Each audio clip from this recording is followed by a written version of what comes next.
ಉದ್ಘಾಟನೆಯನ್ನು ನೆರವೇರಿಸಿದಂಥ ಮಾನ್ಯ ಶಾಸಕರಿಗೆ ವಂದನೆಗಳು.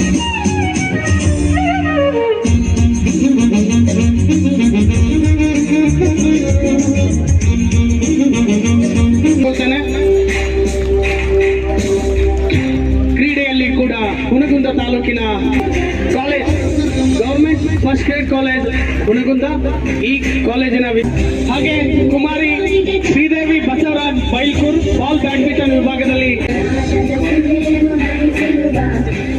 ಗವರ್ಮೆಂಟ್ ಫಸ್ಟ್ ಗ್ರೇಡ್ ಕಾಲೇಜಿನ ಈ ವಿದ್ಯಾರ್ಥಿಗಳು ತೃತೀಯ ಸ್ಥಾನವನ್ನು ಪಡೆದುಕೊಂಡಿದ್ದಾರೆ.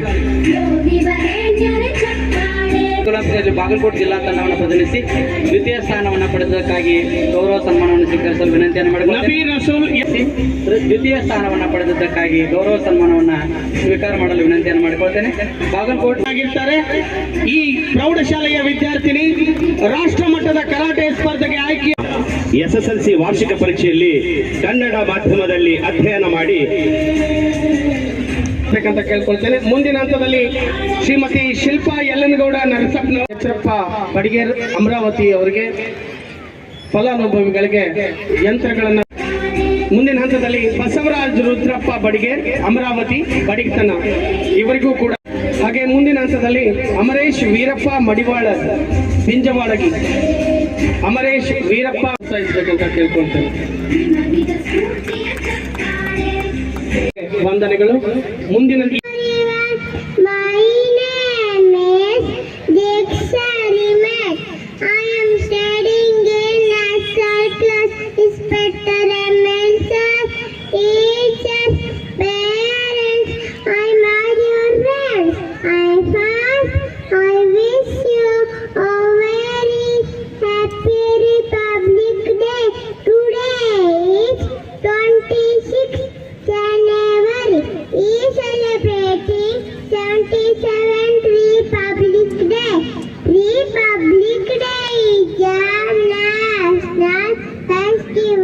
of India. On this day, the Constitution of India came into force in 1915. We should always respect our Constitution. Thank you. ಈ ಒಂದು ಈ ಪುಟ್ಟ ಮಗುವಿನ ಭಾಷಣಕ್ಕೆ ಸಾಹೇಬ್ರ ಪ್ರೋತ್ಸಾಹಕ. ಸಿಡಿಲಿಗು ಬೆಟ್ಟದ ಉಪ್ಪಿನ ಕೋಟೆ ಮದಿಸಿದ ಕದಿಯ ಮದವಡಗಿಸಿದ ಮದಕರಿ ನಾಯಕರಾಳಿದ ಕೋಟೆ.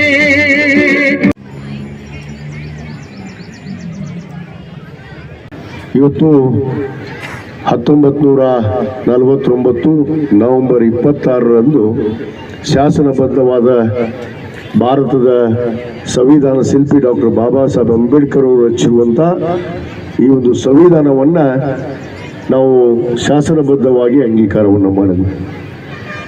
ಅದನ್ನು ಅಧಿಕೃತವಾಗಿ ಪ್ರಜಾಪ್ರಭುತ್ವ ವ್ಯವಸ್ಥೆಯನ್ನು ತಂದು ಪ್ರಜೆಗಳಿಗಾಗಿ ಪ್ರಜೆಗಳಿಗೋಸ್ಕರ ಪ್ರಜೆಗಳಿಗೆ ಎನ್ನುವ ಒಂದು ಸಂವಿಧಾನವನ್ನು ಇವತ್ತು ನಮಗೆ ನಾವು ಅರ್ಪಿಸಿಕೊಂಡಿದ್ದು ಜನವರಿ 26, 1950.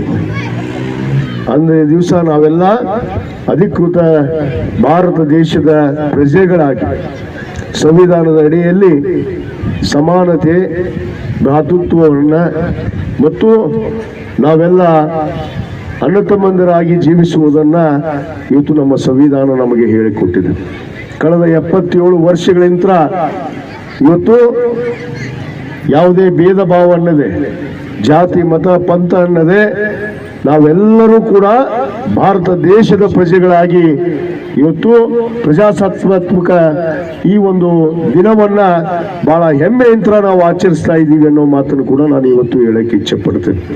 ಯಾಕಂದ್ರೆ ನಮ್ಮ ಸಂವಿಧಾನ ಬಹುತೇಕ ಈ ಸಂವಿಧಾನವನ್ನು ರಚನೆ ಮಾಡುವಂತ ಸಂದರ್ಭದಲ್ಲಿ ಸಂವಿಧಾನ ಶಿಲ್ಪಿ ಡಾಕ್ಟರ್ ಬಾಬಾ ಸಾಹೇಬ್ ಅಂಬೇಡ್ಕರ್ ಅವರು ಮನೆಯಲ್ಲಿ ಕುತ್ಕೊಂಡು ರಚಿಸಲಿಲ್ಲ ಸಂವಿಧಾನವನ್ನು. ಅದಕ್ಕೆ ಕರಡು ಸಮಿತಿಯನ್ನು ಮಾಡಿದ್ರು. ಆ ಸಮಿತಿಗೆ ಅನೇಕ ಜನ ದಿಗ್ಗಜರು ಸಲಹೆಗಳನ್ನು ಪಡೆಯೋದ್ರ ಜೊತೆಗೆ 60 ದೇಶವನ್ನು ಸುತ್ತಿ ಡಾಕ್ಟರ್ ಬಾಬಾ ಸಾಹೇಬ್ ಅಂಬೇಡ್ಕರ್ ಅವರು ಈ ಸಂವಿಧಾನವನ್ನು ರಚಿಸಲಾಯಿತು.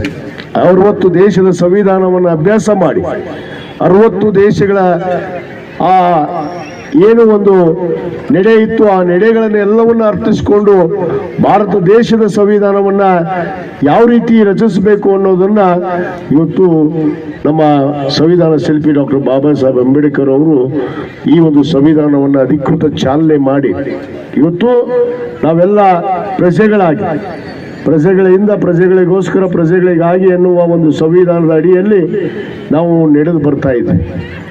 ಇತ್ತೀಚಿನ ದಿನಗಳಲ್ಲಿ ಇವತ್ತು ಎಲ್ಲೋ ಒಂದು ಕಡೆ ಈ ಸಂವಿಧಾನಕ್ಕೆ ಧಕ್ಕೆಯನ್ನು ತರುವಂತ ಕಾರ್ಯ ಕೂಡ ಇವತ್ತು ಈ ದೇಶದಲ್ಲಿ ನಡೀತಾ ಇರೋದನ್ನ ನೋಡ್ತಾ ಇದ್ರೆ ನಿಜವಾಗ್ಲೂ ಇವತ್ತು ನಾವು ತೆರೆ ತೆಗೆಸುವಂತ ಕೆಲಸ ಇವತ್ತು ನಮ್ಮ ದೇಶದ ನಮ್ಮ ಪ್ರಜೆಗಳೇ ಮಾಡುವಂತದ್ದು ಆಗ್ತಾ ಇದೆ ಅದಕ್ಕೆ ನಾನು ಇವತ್ತು ಈ ವೇದಿಕೆ ಮುಖಾಂತರ ಖಂಡಿಸಕ್ಕೆ ಇಚ್ಛೆ ಪಡ್ತೀನಿ.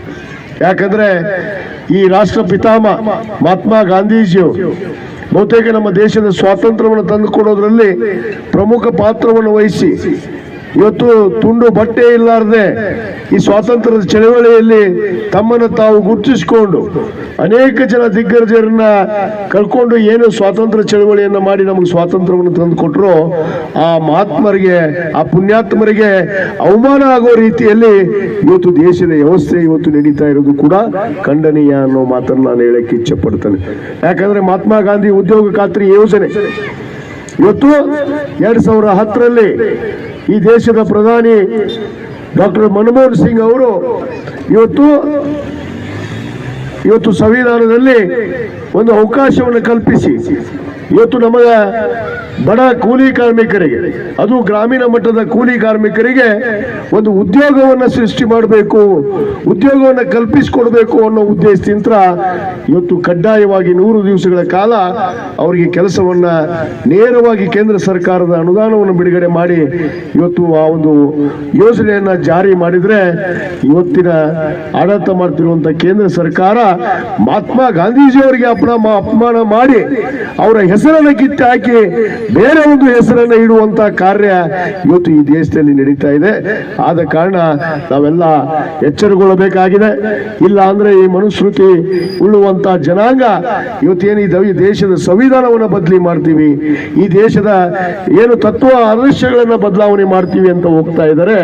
ಇದು ಎಲ್ಲೋ ಒಂದು ಕಡೆ ಆತಂಕದ ಸೂಚನೆ ನಮಗೆ ಕಂಡು ಬರ್ತಾ ಇದೆ. ಅದಕ್ಕೆ ನಾವು ಎಚ್ಚೆತ್ತುಕೊಳ್ಳದೇ ಇದ್ರೆ ನಾವೆಲ್ಲರೂ ಇವತ್ತೇನು 77 ವರ್ಷ ಬಹಳ ಸಂತೋಷದಿಂದ ಇವತ್ತು ಸಂಭ್ರಮದಿಂದ ನಾವೆಲ್ಲರೂ ಭೇದ ಭಾವ ಎನ್ನದೆ ಸಮಾನತೆಯನ್ನು ಕೊಟ್ಟಿರುವಂತಹ ಸಂವಿಧಾನದ ಅಡಿಯಲ್ಲಿ ನಡೆದು ಬಂದಿದ್ದೇವೆ. ಇವತ್ತು ಅದನ್ನು ಉಳಿಸಿಕೊಂಡು ಬೆಳೆಸಿಕೊಂಡು ಮುಂದೆ ನಾವು ಪ್ರಜೆಗಳಾಗಿ ನಡಿಬೇಕಂದ್ರೆ ನಾವೆಲ್ಲರೂ ಎಚ್ಚೆತ್ತುಕೊಂಡು ನಡೆಯುವಂತ ಕಾಲ ಇನ್ನು ಮುಂದೆ ಇದೆ ಅನ್ನೋದನ್ನ ಎಚ್ಚರಿಕೆಯನ್ನು ಕೂಡ ನಾನು ಈ ಸಂದರ್ಭದಲ್ಲಿ ಕೊಡ್ತಾ ಇವತ್ತೇನು ಡಾಕ್ಟರ್ ಬಾಬಾ ಸಾಹೇಬ್ ಅಂಬೇಡ್ಕರ್ ಅವರು ರಚಿಸಿರುವಂತಹ ಈ ಪವಿತ್ರವಾದ ಸಂವಿಧಾನವನ್ನ ನಾವೆಲ್ಲರೂ ರಕ್ಷಿಸೋಣ, ಅದಕ್ಕೆ ನಾವು ಬದ್ಧರಾಗಿ ಇರೋಣ ಅನ್ನೋ ಮಾತುಗಳನ್ನ ಕೂಡ ಈ ಸಂದರ್ಭದಲ್ಲಿ ಹೇಳಿ ಇವತ್ತೇನು ನಮ್ಮ ಹುಣಗುಂದ ತಾಲೂಕು ಆಡಳಿತ ಮತ್ತು ಎಲ್ಲ ಅಧಿಕಾರಿಗಳು ಸೇರಿಕೊಂಡು ಮತ್ತು ವಿಶೇಷವಾಗಿ ನಮ್ಮ ಎಲ್ಲ ಶಾಲೆಯ ಮಕ್ಕಳು ಇವತ್ತು ಬಹಳ ಅದ್ಧೂರಿಯಾಗಿ ಅವ್ರದೇ ಆದ ಒಂದು ಪ್ರದರ್ಶನವನ್ನ ಸಾಂಸ್ಕೃತಿಕ ಚಟುವಟಿಕೆಯನ್ನ ಇವತ್ತು ನಡೆಸಿಕೊಂಡು ಬಹಳ ವರ್ಷಗಳಿಂದ ಬರುವಂತದ್ದನ್ನ ನಾವು ಕಂಡು ಬಂದಿದ್ದೇವೆ. ಇದು ನಿರಂತರವಾಗಿ ಇದೇ ರೀತಿ ನಡೀಬೇಕು.